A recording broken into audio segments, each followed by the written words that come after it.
Shalom, selamat pagi untuk saudara-saudari yang dikasihi dalam nama Tuhan Yesus. Kita berjumpa lagi dalam ibadah online pada pagi ini. Mari persiapkan hati kita, panggil ahli keluarga kita untuk bersama-sama pada pagi ini untuk memuji, memuliakan nama Tuhan. Dan selepas itu kita akan mendengar firman Tuhan. Saya percaya kita semua akan diberkati pada pagi ini.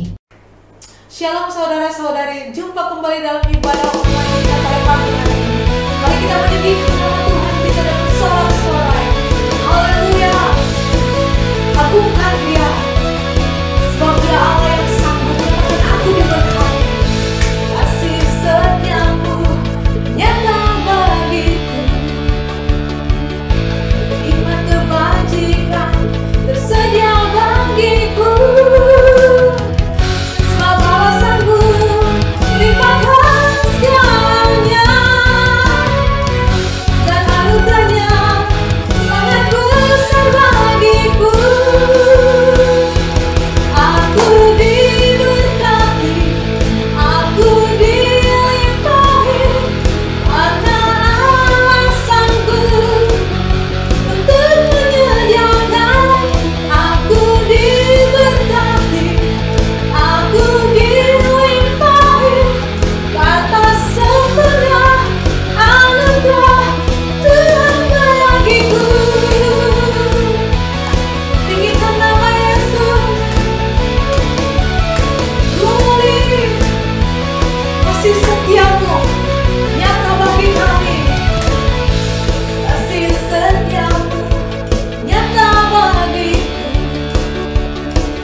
Bagi nama Allah kami yang hidup, Allah kami yang berkuasa untuk selama-lamanya. Haleluya. Menari bagi Tuhan, meninggikan nama Yesus. Haleluya.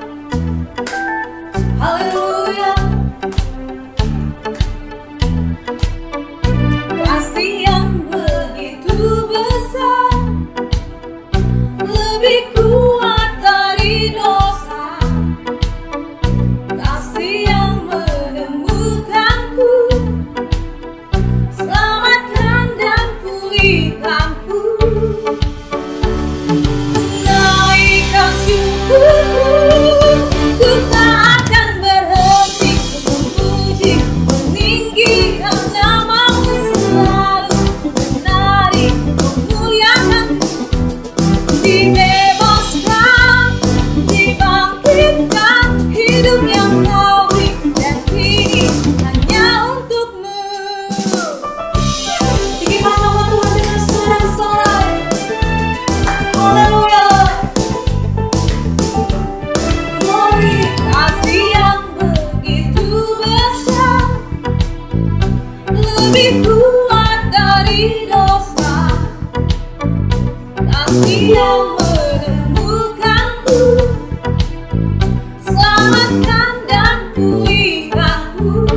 Yes, Jesus. Ku tak akan berhenti memuji, meninggikan namamu selalu, menari, memuliakanmu, dibebaskan, dibangkitkan, hidup yang kasih yang kini hanya untukmu. Berhenti, meninggikan namamu selalu. Amen. Dibebaskan, dibangkitkan, hidup yang kami dan kini hanya untukmu. Haleluya. Haleluya. Hidup kami hanya untuk-Mu ya Tuhan. Haleluya. Kami ingin menyembah Engkau dengan lebih dalam lagi. Kami ingin meninggikan nama Tuhan kami yang ajaib, Tuhan kami yang perkasa. Haleluya. Oh glory.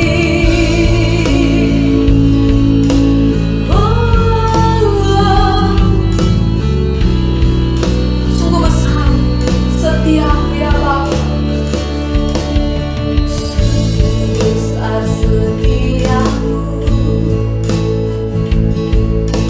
nyata di sepanjang hidupku.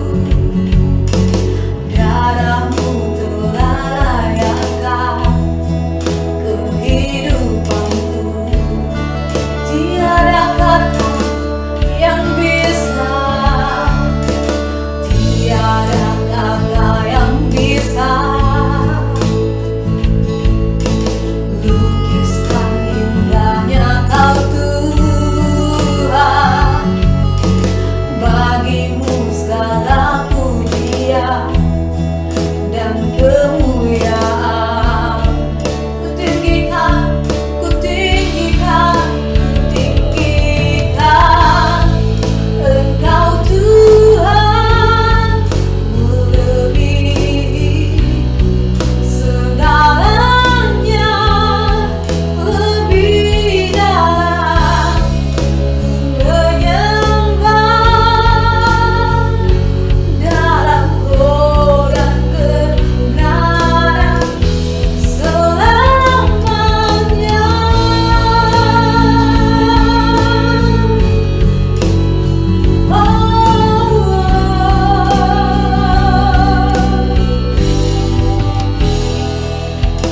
Sungguh besar setiamu, nyata di sepanjang hidupku. Darahmu telah layakkan kehidupanku. Tiada kata yang bisa, tiada kata yang bisa lukiskan indahnya Kau Tuhan.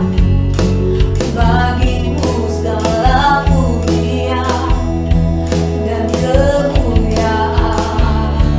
Kutinggikan, kutinggikan, kutinggikan Engkau Tuhan, melebihi segalanya, lebih dalam menyembah dalam roh dan kebenaran selamanya.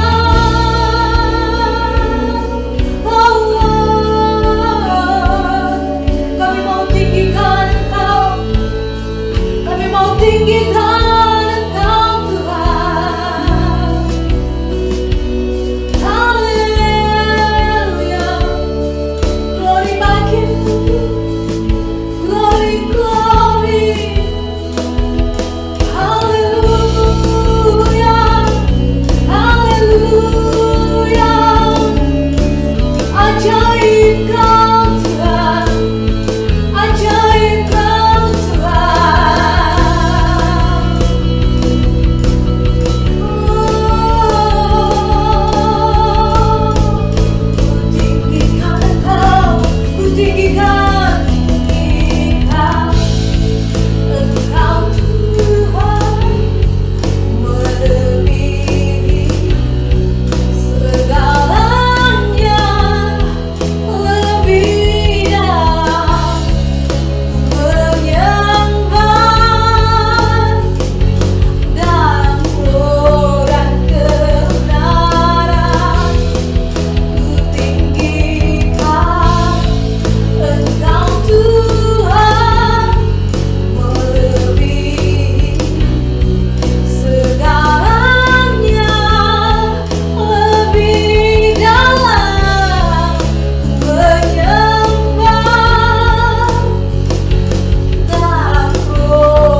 datang ke hadirat-Mu ya Bapa.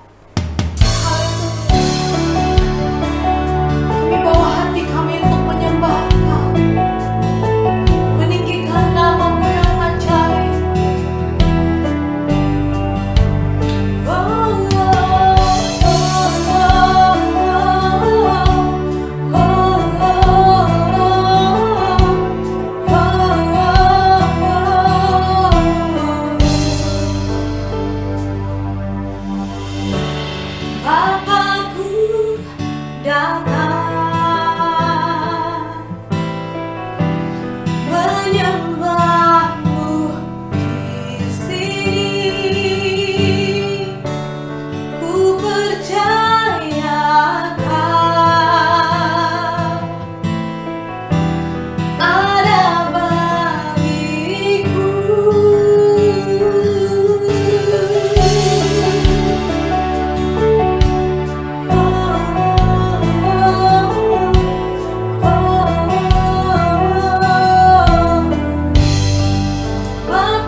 dan nyata dalam setiap kehidupan kami. Kami percaya setiap puji-pujian yang kami naikkan menjadi satu dupa yang berbau harum di hadapan Tuhan. Untuk Kau kuduskan ya Bapa. Bapa, jamah setiap hati kami yang telah memuji memuliakan Engkau. Kami bawa hati kami persiapkan hidup kami untuk mendengarkan firman-Mu. Biar firman-Mu menjadi kekuatan dan rema di dalam kehidupan kami. Terpujilah nama Tuhan. Kami siap untuk mendengarkan firman Tuhan. Di dalam nama Yesus kami berdoa. Amin. Tuhan memberkati. Shalom saudara, dan puji Tuhan karena kita boleh bertemu kembali dalam ibadah online pada pagi hari ini. Saya senang untuk melayani saudara, membawa firman Tuhan untuk membawa berkat yang besar, dan saya percaya jemaat Tuhan kamu telah diberkati pada minggu yang lalu, dan saya yakin, saya percaya dalam nama Tuhan Yesus Kristus kamu juga akan diberkati di sepanjang minggu ini dalam pekerjaan dan segala hal saudara lakukan. Haleluya. Saudara, saya juga mau ambil kesempatan pada pagi ini untuk juga mengucapkan kepada jemaat-jemaat kita dari negeri Sabah dan juga Sarawak yang dalam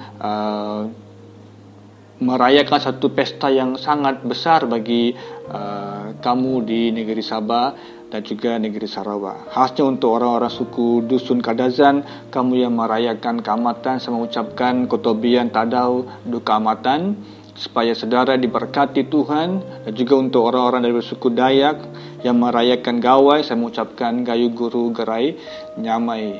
Saya percaya Tuhan akan memberkati perayaan saudara, kerana ini adalah perayaan penuaian, dan kamu mau mengambil kesempatan untuk mengucap syukur kepada Tuhan sebab segala usaha kerja keras saudara telah diberkati Tuhan. Dan saya percaya berkat Tuhan tidak pernah berhenti, malahan ia akan berkelimpahan dalam kehidupan setiap keluarga.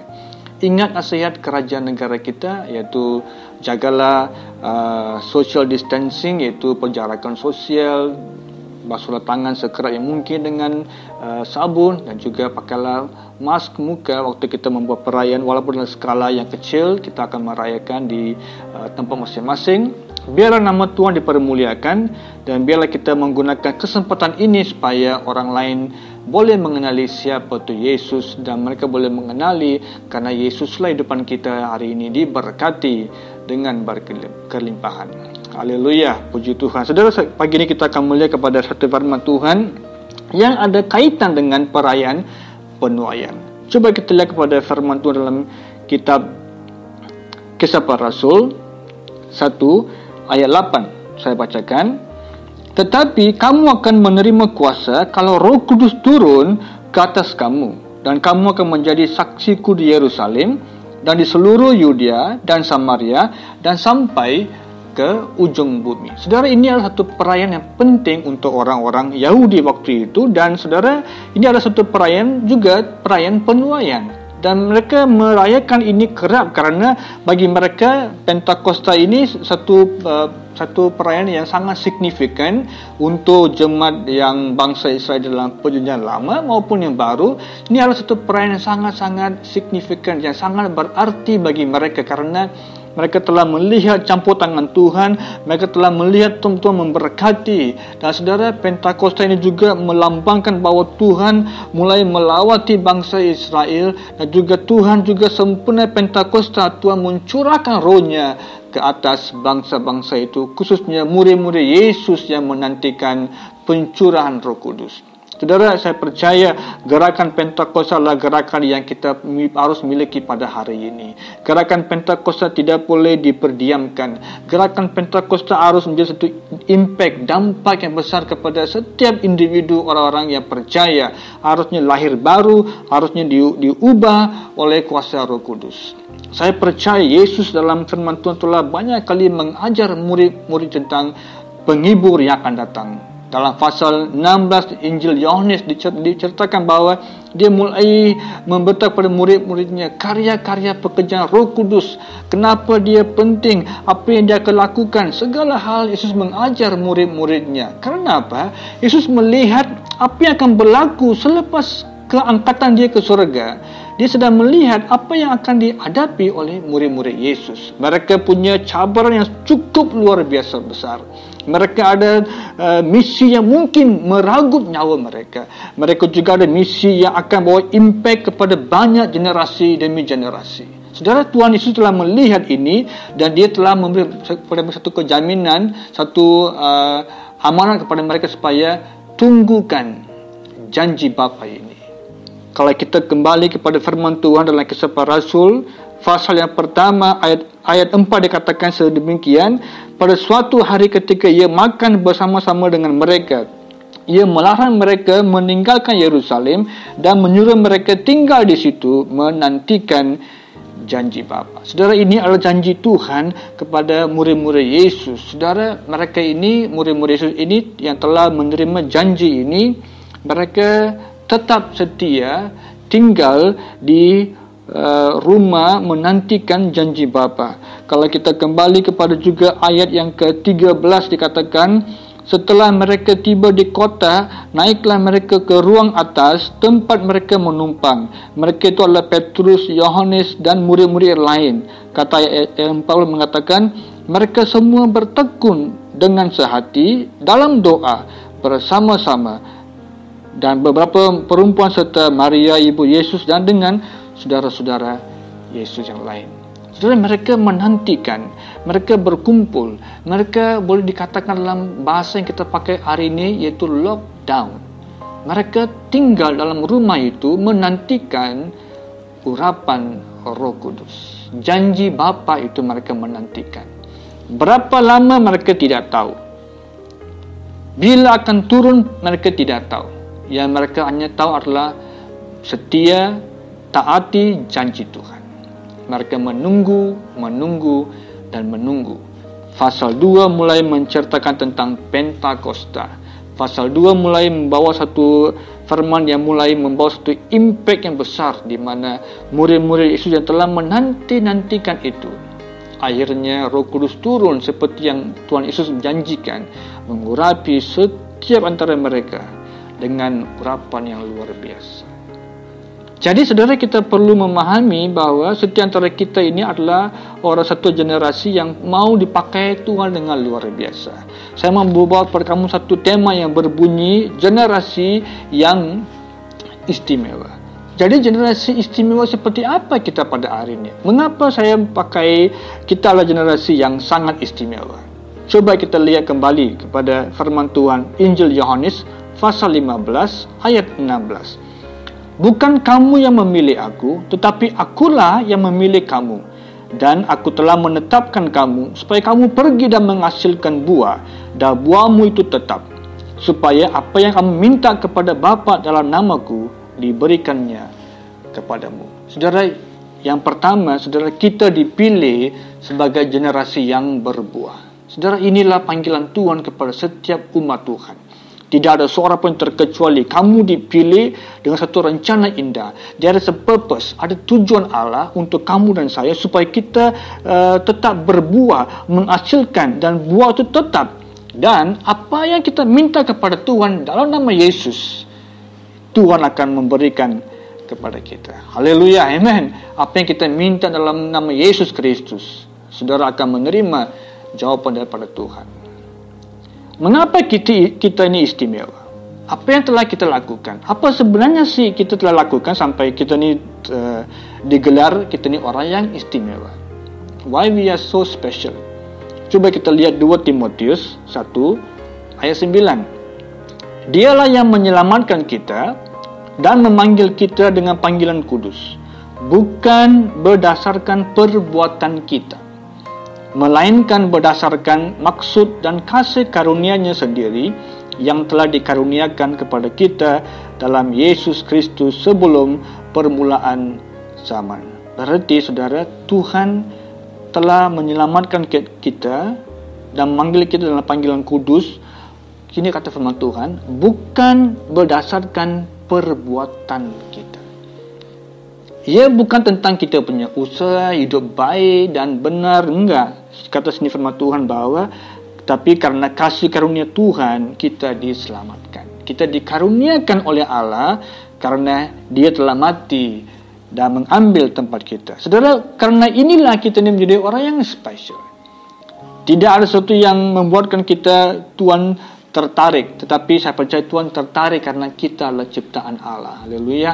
Amen. Kita adalah umat ciptaan Tuhan, kita adalah umat yang diciptakan oleh Allah, makanya kita diberi satu panggilan. Kita dipilih untuk menjadi satu generasi yang berbuah.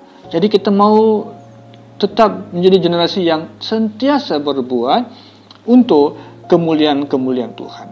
Karena bagaimana saudara kita boleh melihat orang-orang ini berbuah? Karena orang-orang berbuah adalah orang-orang yang selalu dekat dengan Tuhan. Orang yang dekat dengan Tuhan ini adalah orang yang senantiasa berbuah. Orang yang dekat dengan Tuhan adalah orang yang senantiasa memiliki gaya hidup yang benar. Orang yang dekat dengan Tuhan adalah orang yang dipimpin oleh Roh Tuhan. Jadi generasi yang berbuah, yes, ini yang Tuhan inginkan, ini yang Tuhan ajar kepada kita, dan ini yang juga Tuhan ajar kepada umat-umatnya, itu murid-murid Yesus, yaitu dia mau mereka ini mulai berbuah, dan biarlah mereka dipenuhi dengan kuasa Roh Kudus. Jadi pergerakan Pentakosta ini merupakan rencana Allah bagi seluruh umat Tuhan. Pergerakan Pentakosta adalah rencana Allah untuk kita diurapi, kita diperbarui, kita diperkuatkan, empowered untuk membuat sesuatu misi Allah supaya dapat digenapi. Saudara, mengapa kita diurapi? Ataupun bila kita diurapi? Bila kita diurapi, apa yang akan terjadi? Satu, saudara, bila kita diurapi, yang apa yang kita peroleh adalah kita memperoleh keberanian dalam waktu-waktu krisis kita lalui.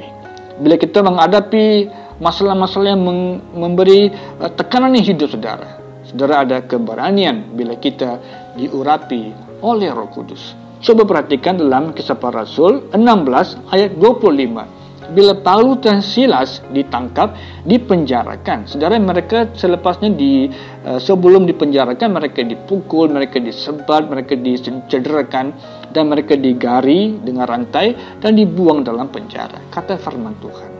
Dan ayat 25 ini mengatakan mereka ini menaikkan puji-pujian kepada Tuhan. Di waktu tengah malam, semua orang sedang istirahat. Mereka ini, Paulus dengan Silas, sedang menyembah Tuhan. Saudara, mengapa sih mereka ini boleh menyembah Tuhan? Karena roh yang dalam hidup mereka itu sentiasa ingin bersorak-sorai bagi Tuhan. Walaupun mereka cedera, walaupun mereka terluka, walaupun mereka rasanya lemah, tetapi roh mereka itu berapi-api untuk Tuhan. Haleluya. Saudara, ini yang terjadi kepada kita, memiliki satu keberanian yang luar biasa bila kita melalui waktu-waktu krisis kehidupan kita. Mungkin hari ini situasi COVID-19 membawa satu impact kepada kita hari ini. Saat kita memiliki roh Tuhan dalam kehidupan kita ini, kita ada satu keberanian untuk melawan pekerjaan-pekerjaan duniawi ataupun pekerjaan-pekerjaan roh-roh iblis yang memberi kita impact negatif, dampak-dampak negatif, yaitu memberikan kebimbangan, ketakutan, dan sebagainya. Jangan berserah, karena saya percaya bila kita memperoleh Roh Kudus ini, kita ini akan diperkuatkan. Tetapi kuncinya adalah saudara, kita harus menantikan Tuhan. Di sini kembali ayat 14 mengatakan, mereka semua bertekun sehati dalam doa, bersama-sama mereka bertekun dan berdoa, non-stop prayer, jalan, mereka terus berdoa supaya mereka boleh memiliki satu perubahan hidup. Saudara, saya perhatikan bahwa mereka ini mulai bila fase 2 Pentakosta terjadi, satu perubahan yang baru bagi mereka. Kalau pakai bahasa kita sekarang adalah norma-norma yang baru, the new norm. Perubahan yang jarang diperpakai mereka ini. Karena selama ini murid-murid Yesus ini belum lagi biasa dengan pekerjaan-pekerjaan Roh Kudus. Seperti kita hari ini kan, kita ada satu sistem hidup yang memiliki norma-norma yang baru. Kita perlu basuh tangan dengan sabun. Kita perlu memakai mask muka. Kita perlu perjarakan sosial. Saudara, ini semua bukan budaya kita sebenarnya. Ini bukan cara hidup kita sebenarnya. Tetapi memang sudah pun wujud.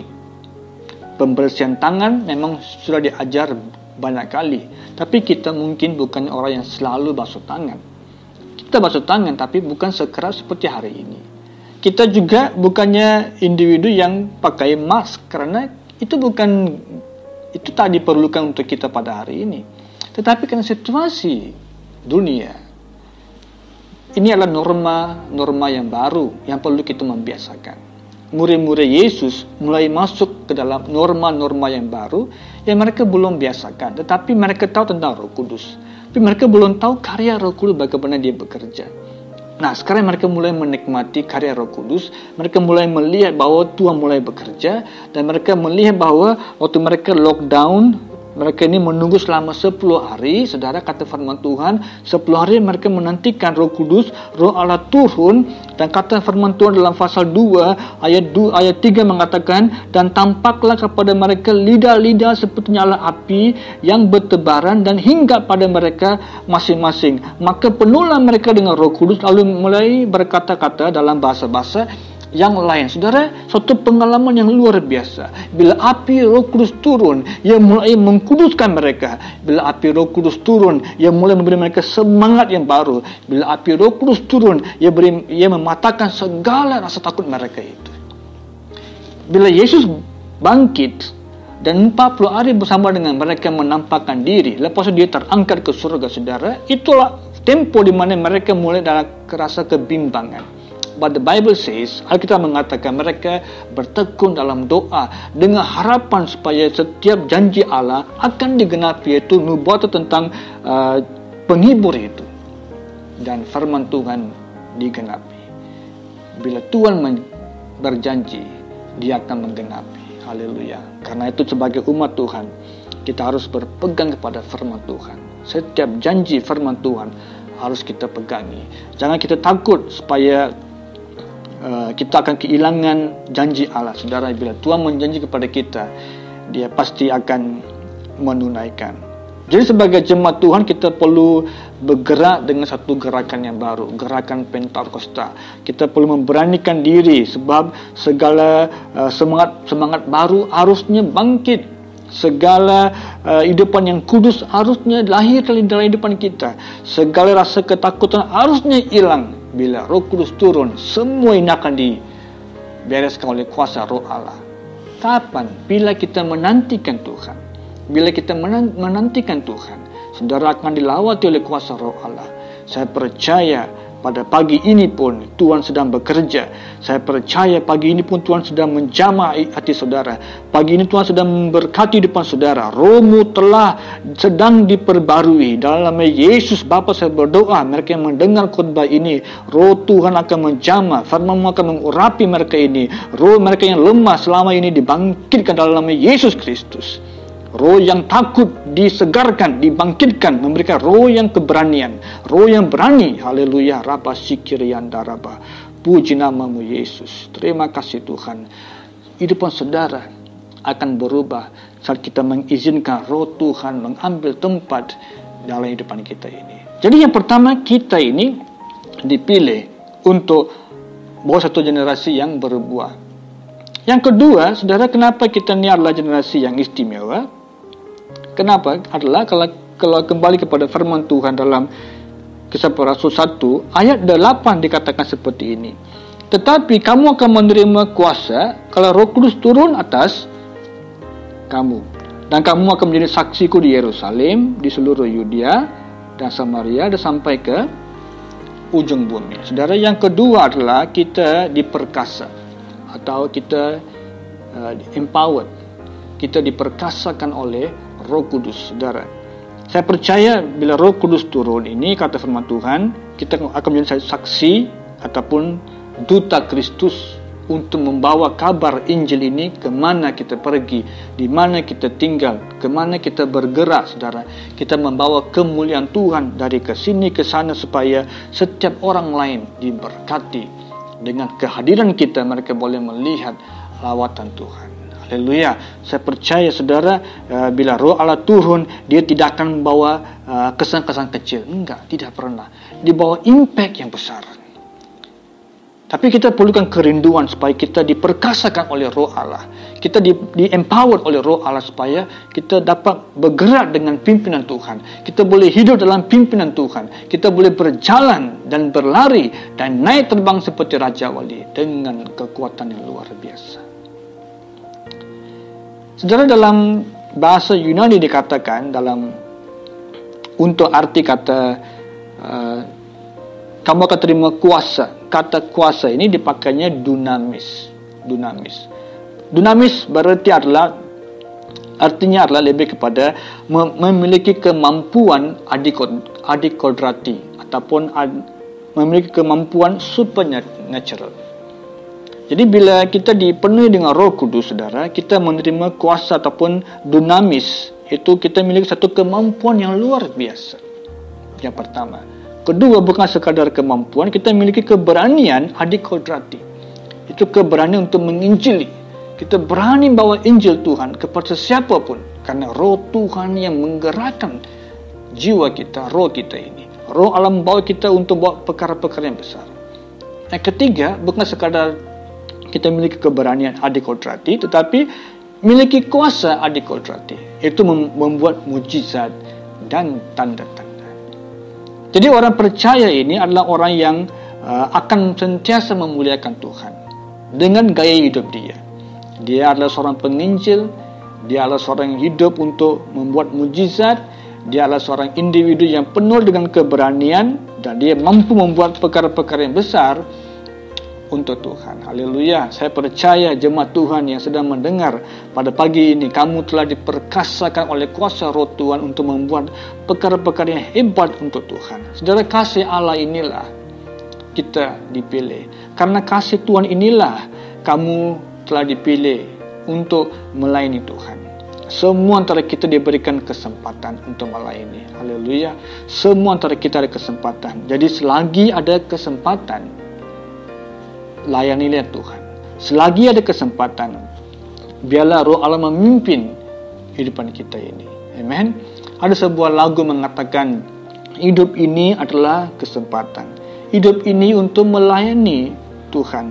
Jangan sia-siakan waktu yang Tuhan beri. Hidup ini harus jadi berkat. Saudara, pujian ini begitu indah sekali ditulis. Dan bila kita mendengar pujian ini, saudara, benar sekali. Hidup ini adalah satu kesempatan. Every moment, setiap momen kita ini adalah kesempatan yang kita miliki daripada Tuhan. Untuk hidup untuk Tuhan, untuk melayani Tuhan. Jangan sia-siakan waktu saudara. Karena Roh Tuhan mau pakai kamu menjadi berkat yang besar kepada banyak jemaat-jemaat Tuhan dan juga orang-orang yang lain. Tetapi dalam proses kita ingin melayani Tuhan, saudara, kesempatan-kesempatan ini juga bisa berubah ataupun diisi dengan perkara-perkara yang lain. Kadang-kadang perkara itu mungkin menjadi perkara yang penting atau juga tidak begitu penting. Saudara, kita tanpa sedari ataupun dengan sedari kita mengizinkan hal-hal dosa mulai masuk ataupun iblis mulai memasuki dalam kehidupan kita ini lewat pikiran kita ini, dan kita mulai membuat hal-hal yang tidak menyenangkan Tuhan. Saudara pernah baca dalam firman Tuhan dalam 2 Samuel dalam pasal yang ke-11 mengatakan tentang Daud berzina dengan Bathsheba. Saudara punya kesempatan, Daud ada kesempatan. Waktu yang dia harusnya pergi untuk berperang, dia tidak pergi berperang. Tapi dia mengambil waktu itu untuk membuat hal yang tidak menyenangkan Tuhan. Saudara, dalam kehidupan saya dan kita ini, kadang-kadang kita sendirilah yang mencari masalah tersebut. Bukannya salah Tuhan, tapi kita sendiri yang mencari masalahnya. Coba kita lihat Yakobus 1:14.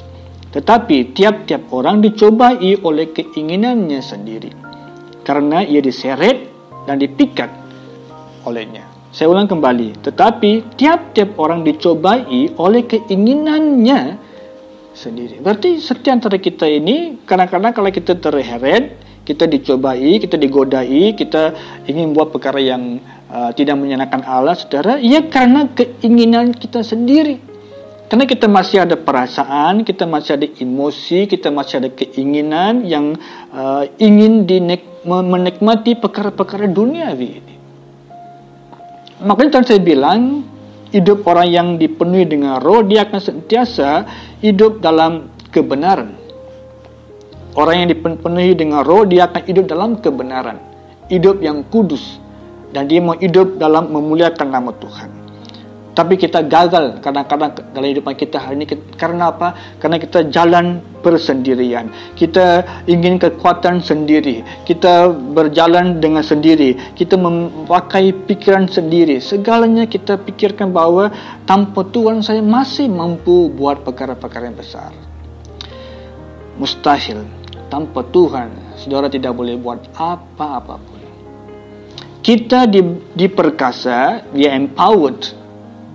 Kita diperkasa untuk melakukan kehendak Tuhan dan bukan kehendak pribadi. Kita diperkasa untuk menyenangkan hati Tuhan, bukan menyenangkan hidupan pribadi. Kita diperkasa untuk memuliakan nama Tuhan, bukan untuk memuliakan hidupan kita.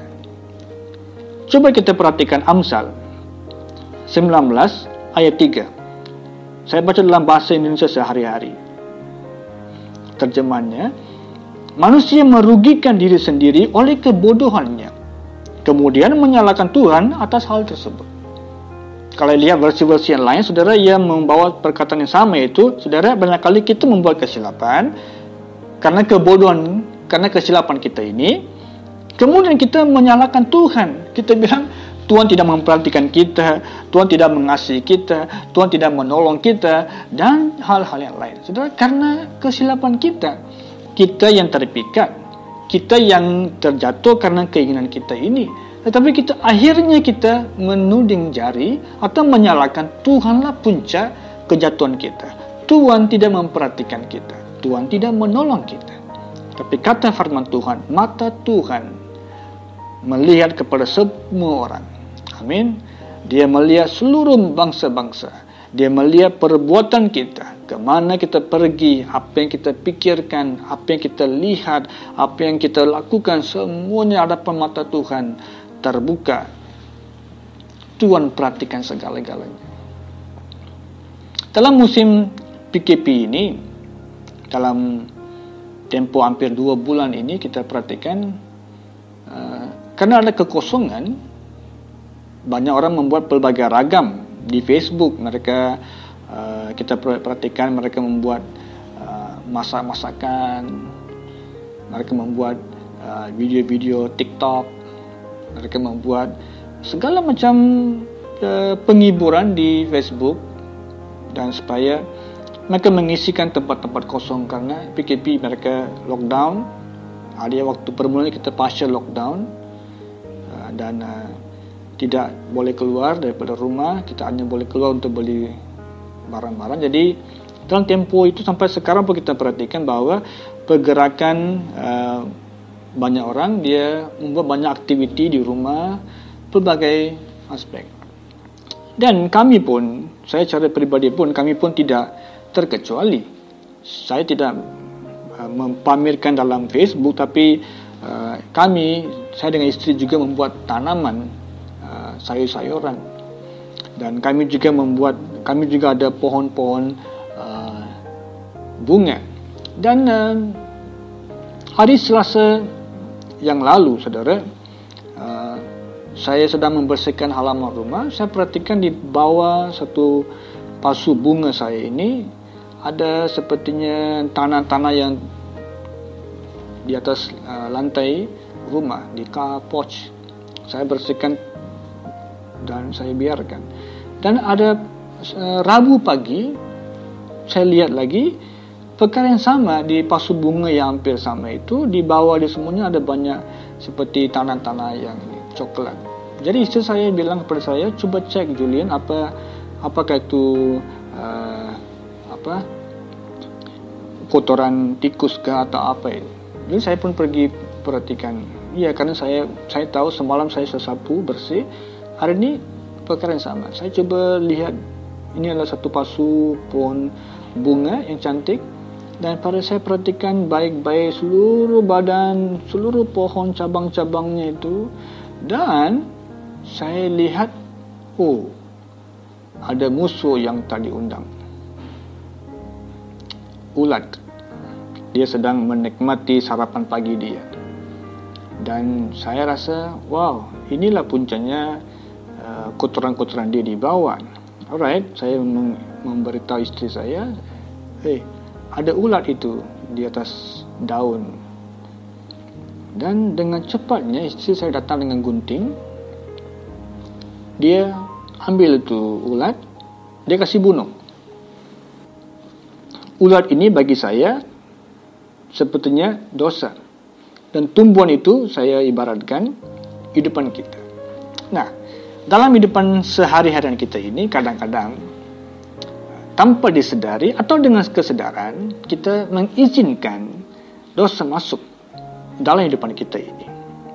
Dan bila kita tergoda, bila kita inginkan, bila kita membuat sesuatu, saudara, yang Tuhan tidak berkenan, saudara, kita mulai menyimpang ke arah yang lain dan kita mulai membuka pintu-pintu kepada kuasa-kuasa iblis.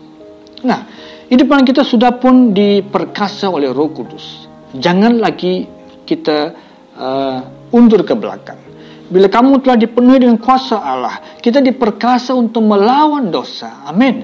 Kita diperkasa untuk menentang dosa. Bukannya dosa mengalahkan kita. Kita diperkasa kita untuk melawan kuasa-kuasa kegelapan. Kita diperkasa untuk menentang pekerjaan-pekerjaan setan. Kita diperkasa untuk menaklukkan pekerjaan-pekerjaan roh-roh jahat. Bukannya sebalik. Seperti saya tadi bilang, pohon ini, saudara, bagi saya pohon bunga itu seperti hidupan kita ini tetap akan bertumbuh dan berbuah. Tetapi bila saudara mengizinkan dosa masuk dalam hidupan kita ini, bagi saya ulat itu saya ibaratkan dosa. Dia mulai makan seluruh daun yang di dalam pohon kecil itu, dimakan semua itu. Dia mulai memburukkan keadaan pohon tersebut. Pohon itu yang begitu cantik sekali 2 hari yang lalu. Pagi hari Rabu bila kami melihat pohon itu nampaknya buruk karena daun-daunnya hilang dimakan oleh ulat. Saudara, hidupan kita sebagai umat yang telah diberkati oleh Tuhan, generasi yang istimewa, saudara, bagaimana kita bisa hidup secara maksimal? Bagaimana kita pergunakan hidupan kita secara maksimal? Coba kita lihat Lukas 4, 18, 19.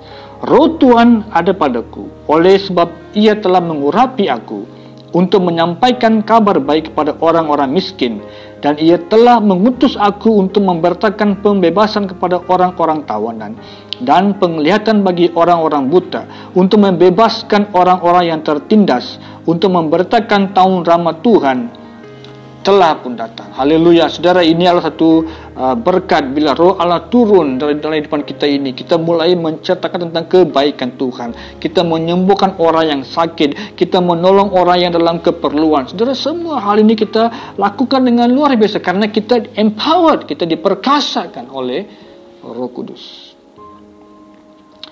Rabu yang kemarin juga kita mendengar satu berita yang sangat sedih, yaitu seorang apologetik, seorang guru yang hebat dalam dunia kekristenan, yaitu Dr. Ravi Zachariah meninggal. Saudara, saya mau nonton YouTube dia dan cukup luar biasa dia punya ajaran. Dan begitu mendalam, dia membawa satu apologetik tentang kekristenan kita ini. Dan saudara, dan salah satu kalimat saya memakai pada pagi hari ini kata dia, kita hidup dalam generasi yang mendengar dengan mata dan berpikir dengan perasaan. Sekiranya mereka tidak melihat Injil dalam kehidupan kita, mereka tidak akan merasa yakin kepada apa yang kita sampaikan kepada mereka. Saya ulang kembali kalimat awalnya, dibilang kita hidup dalam generasi yang mendengar dengan mata dan berpikir dengan perasaan. Saudara, inilah generasi yang sedang kita ada pada hari ini. Generasi yang tidak begitu peka. Mereka mau melihat realitas kehidupan kita ini. Saudara, apa yang kita cakap, kita harus hidup seperti itu. Jangan kita bilangnya satu, kita buat yang lain. Jadi Makanya bagi generasi ini, kata Dr. Ravi ini, dikata mereka ini tidak akan memiliki satu keyakinan untuk bertobat karena gaya hidupnya lain daripada yang diajar. Seperti orang Farisi, ahli Taurat. Apa yang diajar, tidak mereka lakukan. Makanya kata Yesus kepada murid-murid, jangan ikut cara mereka itu. Karena mereka mengajar, tapi mereka tidak melakukan apa yang mereka ajar. Tapi kita orang yang di-empowered, kita adalah generasi yang telah diperbarui, kita adalah generasi yang telah diurapi Allah, harus memiliki mentalitas itu kerajaan Allah itu adalah kerajaan yang penuh dengan kuasa, karunia, anugerah atau karya Roh Kudus. Jadi generasi moden ini memerlukan kuasa Roh Kudus. Kita memerlukan kuasa Roh Kudus. Kita membawakan Injil kepada mereka dengan kuasa Roh Kudus. Saudara, saya percaya Roh Allah bekerja dengan luar biasa saat kita mengizinkan, saat kita berkata, Tuhan, aku siap Tuhan. Aku siap untuk menjadi alat-Mu. Aku siap untuk diperkasa oleh kuasa-Mu Tuhan. Bila kita menantikan Tuhan. Bila kita mencari Tuhan. Saudara akan diberkati. Bila kita baca dalam Kisah Para Rasul pasal ketiga, pertemuan Yohanes Petrus di pintu gerbang Bait Allah. Dan waktu mereka masuk ke pintu gerbang Bait Allah itu, dikatakan bahwa mereka bertemu dengan seorang yang lumpuh. Dan saudara, dalam ayat-ayat itu bila kita baca sampai ayat ke-6 dikatakan seperti ini. Tapi Petrus berkata kepada dia, saya tidak punya uang sama sekali, tetapi apa yang ada pada saya akan berikan kepada kamu. Dengan kuasa Yesus Kristus orang Nazaret itu, berjalanlah. Kata ayat 7, lalu Petrus memegang tangan kanan orang lumpuh itu dan menolong dia bangun. Langsung kaki dia dan mata kakinya menjadi kuat. Ayat 8 mengatakan, lalu dia melompat berdiri dan dia memulai berjalan ke sana kemari. Kemudian dia masuk ke rumah Tuhan bersama Petrus dan Yohanes sambil berjalan dan melompat-lompat dan memuji Allah. Haleluya. Ini dikatakan empowered generation. Generasi yang diperkasa oleh kuasa Roh Kudus. Saudara, ini yang kita perlukan pada hari ini. Tidak boleh hidup seperti nominal lagi. Kita perlu hidup supernatural. Kita perlu hidup dengan luar biasa, dengan urapan Roh Kudus. Kita perlu Roh Allah bekerja dengan luar biasa melalui kita. Dengan nama Tuhan Yesus Kristus, setiap sakit penyakit akan sembuh. Amin. Haleluya. Kalau kamu hari ini sakit, di mana saudara berada, saya berdoa dalam nama Yesus, dalam nama Yesus, dalam nama Yesus, setiap sakit penyakit kamu disembuhkan. Haleluya. Saya percaya ada kuasa dalam doa orang yang benar. Saya percaya dengan firman Tuhan, kuasa yang luar biasa bila kita percaya dan kita membuat hal-hal yang besar untuk Tuhan, karena kita telah diperkasakan oleh kuasa Roh Allah. Puji Tuhan. Saudara, saya mau bawa kepada kamu satu kata, dan dia mulai membawa satu impact yang besar kepada murid-murid Yesus yang sedang menonton, yang sedang melihat guru mereka sedang mau mati. Dan pengalaman yang itu bukan bawa satu goncangan sangat besar, tapi ia membuat satu ketakutan yang besar bagi murid-muridnya. Karena bagi mereka, segala yang mereka harapkan, mereka dependent, mereka telah depend selama ini itu sepertinya akan hilang sama sekali. Karena lepas dia mengumpul napasnya, it's finished. Tapi mereka tidak terpikir dalam Yohanes pasal 16 tentang penghibur. Yesus menyampaikan kepada mereka apa yang dia akan buat, sebagainya, apa Roh Kudus akan lakukan. Karena itu dalam Kisah Para Rasul 1 ayat 4, waktu dia masih bersama dengan murid-muridnya, dia bilang, jangan tinggalkan Yerusalem, nantikan janji Bapa. Nantikan janji Bapa. Kata firman Tuhan, mereka bertekun, berdoa, kata Roh Kudus mengurapi dan memberkati. Saudara, pengorbanan Yesus ini adalah untuk dosa kita semua. Amin. Karena kita ini yang tidak layak, tapi kita dilayakkan oleh kematian Kristus. Kita ini yang kaya, tetapi Kristus menjadi miskin supaya kita kaya karena kemurahan Dia. Kita ini yang tidak berguna, tapi karena melalui kematian Dia, kita hari ini hidupnya penuh berarti. Ini adalah kasih karunia Tuhan, bukan karena perbuatan kita yang baik. Ini adalah bukan karena usaha kita. Jadi bila kita pakai perkataan dunamis ini, saudara, ia buat satu impact yang besar kepada kehidupan kita ini. Kenapa kita perlukan kuasa Roh Kudus dalam kehidupan kita ini? Karena apa? Satunya mengatakan bahwa bila Roh Allah turun dalam kehidupan kita ini, kita memiliki kuasa untuk menyampaikan firman Tuhan. Seperti Petrus, Yohanes, berani memberitakan Injil, berani menyembuhkan orang yang sakit. Seperti Paulus menyampaikan Injil kemana dia pergi, dia menyampaikan kabar baik. Yang kedua, bila kita memperoleh kuasa Roh Allah, saudara, kita mulai memiliki kuasa untuk memahami firman-firman Tuhan. Ia bukan hanya membaca, tapi kita mulai mendalami firman Tuhan. Kita mengkaji dan kita merenungkan supaya kita boleh memahami. Roh Allah mulai menolong kita untuk memahami segala inti firman Tuhan. Yang ketiga, bila kita memperoleh kuasa, kita memiliki kuasa untuk bertobat dari dosa. Kuasa ini akan menolong kita untuk bertobat. Kata Yesus kepada murid-muridnya, bila Roh Kudus itu datang, dia akan menginsafkan setiap orang tentang dosa. Dia akan menginsafkan setiap orang akan dosa. Berarti dia akan menolong kita untuk menyedarkan bahwa kita ni orang berdosa. Kita perlu pengampunan. Kita perlu keselamatan melalui Yesus Kristus. Yang terakhir, bila kita memperoleh kuasa, kita menjadi saksi-saksi Kristus. Haleluya. Saudara, mau tunggu apa lagi sih? Mau tunggu berapa lama? Bukankah karunia Roh Kudus adalah satu berkat yang gratis, free, percuma kepada kita? Bukankah ia satu perkara yang indah? Karena bila saya dan kamu dipenuhi dengan Roh Kudus, hidupan kita akan dipenuhi dengan hidupan yang luar biasa hebat. Kita akan diperbarui, kita hidup untuk Tuhan. Kita bukan lagi hidup untuk diri sendiri, tapi kita mulai memaksimalkan hidupan kita untuk kerajaan Allah. Haleluya. Saya percaya bila kita mulai mengubah pola pikiran kita, bila kita mulai berubah cara kita hidup kita ini dengan pimpinan Tuhan, saya percaya kamu akan mulai melihat hidupan saudara mulai berubah dari hari ke hari bila Roh Kudus mulai bekerja dalam hidupan saudara. Ada satu kalimat dikatakan seperti ini, bila nelayan tidak pergi ke laut, mereka memperbaiki jala mereka. Apakah kita hari ini sedang repair ataupun sedang memperbaiki hidup kita dalam tempo PKPB sekarang? Saya percaya antara kita sudah mulai bekerja, antara ada yang mungkin working from home, ada yang sudah kembali ke office ataupun kilang ataupun mana-mana saudara pekerjaan saudara sudah pun dimulakan, walaupun dalam keadaan yang terkontrol dengan bersyarat.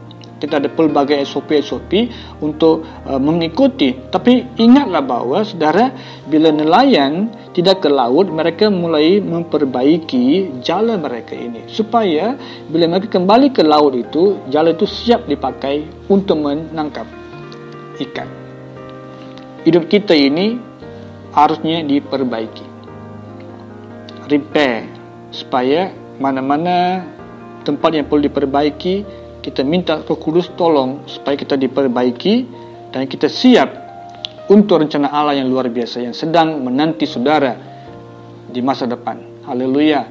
Masa depan berarti bukan lagi 10 tahun akan datang, maybe, tapi mungkin juga minggu depan, mungkin juga bulan depan, mungkin juga dalam 2-3 bulan akan datang, saudara-saudari. Bila kita membuat persiapan diri, bila kita membuat satu pembaruan, kita siap untuk membuat satu hidupan yang penuh dengan luar biasa, yang diperkasa oleh Roh Kudus. Jadi generasi yang istimewa. Generasi yang istimewa ini adalah generasi yang berbeza dari yang lain. Amen. Generasi yang istimewa juga adalah generasi yang diasingkan untuk Tuhan saja. Dan generasi yang istimewa adalah generasi yang dipenuhi dengan Roh. Saya baca untuk kamu sebagai penutup daripada Zakaria 4 ayat 6 dikatakan seperti ini. Maka berbicaralah ia, katanya, inilah firman Tuhan kepada Zerubbabel bunyinya, bukan dengan keperkasaan dan bukan dengan kekuatan, melainkan dengan Rohku, firman Tuhan semesta alam. Saya ulang kembali bacaan ayat 6b, saya bacakan. Bukan dengan keperkasaan dan bukan dengan kekuatan, melainkan dengan Rohku, kata firman Tuhan. Saudara, segala hal di depan kita ini dimaksimalkan. Kita dapat membuat perkara-perkara yang besar. Kita diperkasakan hanya dengan kuasa Roh Kudus saja. Haleluya. Tanpa Kristus di depan kita tidak berarti. Tanpa Kristus di depan kita memang tidak boleh buat apa-apa pun. Tapi saya percaya di depan saudara dan saya telah diperkasakan oleh Tuhan. Karena pertama, kita adalah umat yang dipilih oleh Allah untuk berbuah. Yang kedua, kita adalah umat yang diperkasa untuk menjadi satu impact, dampak yang besar kepada generasi-generasi yang akan datang. Jadi kita adalah generasi yang istimewa di hadapan Tuhan. Saya percaya hidupan saudara pun adalah generasi atau individu yang sangat-sangat istimewa di hadapan Tuhan. Haleluya, puji Tuhan. Mari kita berdoa, meluangkan sedikit waktu untuk merenung kehidupan kita ini di hadapan Tuhan. Terima kasih Bapa, terpuji namamu Tuhan Yesus. Haleluya, glory God. Terima kasih Bapa sempurna hari Pentakosta. Bapa, saya mendoakan supaya urapan Roh Kudus akan hadir dalam kehidupan semua antara kami. Biar Roh Kudus akan mulai menjamah dan memperkasakan, empower kami, supaya hidupan kami akan dipergunakan. Setiap kesempatan kami ada, kami pergunakan untuk kemuliaan Tuhan. Kemana kami pergi, kami akan membawa kemuliaan Allah. Kemana kami pergi, kami akan memberitakan Injil firman Tuhan. Kemana kami pergi, kami akan bawa kemuliaan Tuhan dari hari ke hari. Hidupan kami akan sentiasa diperbarui. Saya berdoa agar setiap jemaat Tuhan yang sedang mendengar khotbah ini akan terus menjadi satu generasi yang istimewa hadapan Allah. Generasi yang diperkasakan oleh kuasa Roh Allah, generasi yang telah dipilih oleh Allah untuk berbuah dengan berlipat kali ganda. Saya berdoa Tuhan supaya sempurna Pentakosta, Roh Kudus akan hadir, Roh Allah akan menjamah setiap individu. Haleluya, dalam nama Yesus saya berdoa, kuasa-Mu, kuasa penghiburan, kuasa kekuatan Allah akan menjamah semua antara jemaat yang sedang mendengar khotbah ini. Terpujilah nama Yesus. Kami bersyukur kepada Tuhan karena segala anugerah Allah. Terima kasih Bapa. Saya juga doa untuk mereka yang sedang mendengar untuk pertama kali. Untuk kamu yang bukan Kristian, kamu sedang menunggu.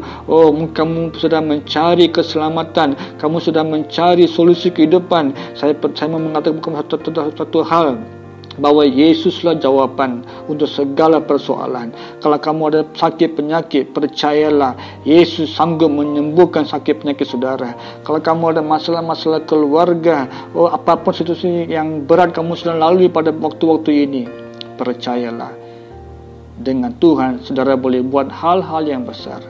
Tetapi yang penting saudara harus bertekun dalam doa, utamakan Tuhan, cari Tuhan, berdoa kepada Tuhan Yesus, saudara akan pasti diberkati. Haleluya. Bapa, saya serahkan apapun pergumulan jemaat Tuhan, sesiapa yang mendengar khotbah ini. Bapa, saya berdoa agar Tuhan akan mulai menjamah, meringankan beban mereka ini. Biarlah mereka memiliki satu kekuatan yang baru, diperkasakan oleh kuasa Roh Kudus untuk menjadi generasi yang istimewa untuk kemuliaan Tuhan. Terima kasih Tuhan, saya serahkan sepanjang minggu ini. Tuhan Kau berkati apapun pekerjaan, studi kami dan juga keluarga masing-masing yang berserakan, individu.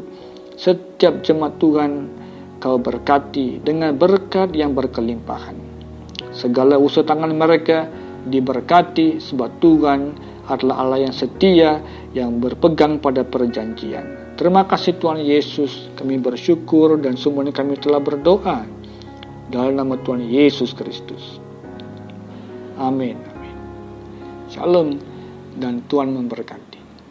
Terima kasih Pastor Julian buat pelayanan firman.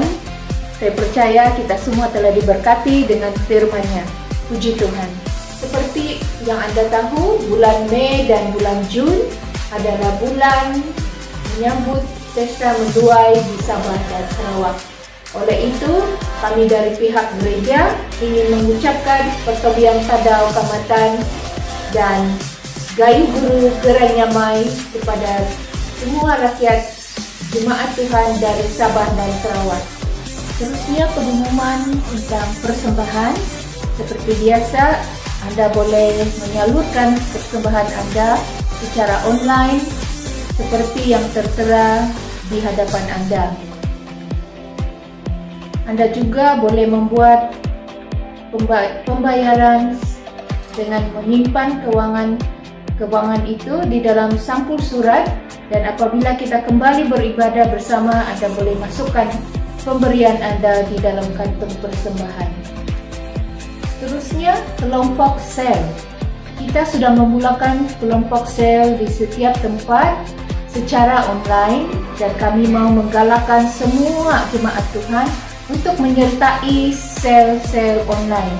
Sekiranya Anda mau menyertai kami, silakan cari ketua-ketua kelompok sel untuk bergabung di dalam sel online kami. Kami percaya kalian akan diberkati dan akan dimotivasi dan dikuatkan di dalam situasi pada masa sekarang. Selain sel, pelayanan kanak-kanak juga ada secara online. Kami menggalakkan agar ibu bapa menggalakkan anak-anak untuk menyertai sekolah minggu setiap hari Sabtu jam 8 malam. Sekiranya Anda ingin menyertai sekolah minggu, sila hubungi pemimpin gereja dan mereka akan mengenalkan kepada Anda guru-guru yang akan memimpin sekolah minggu ini.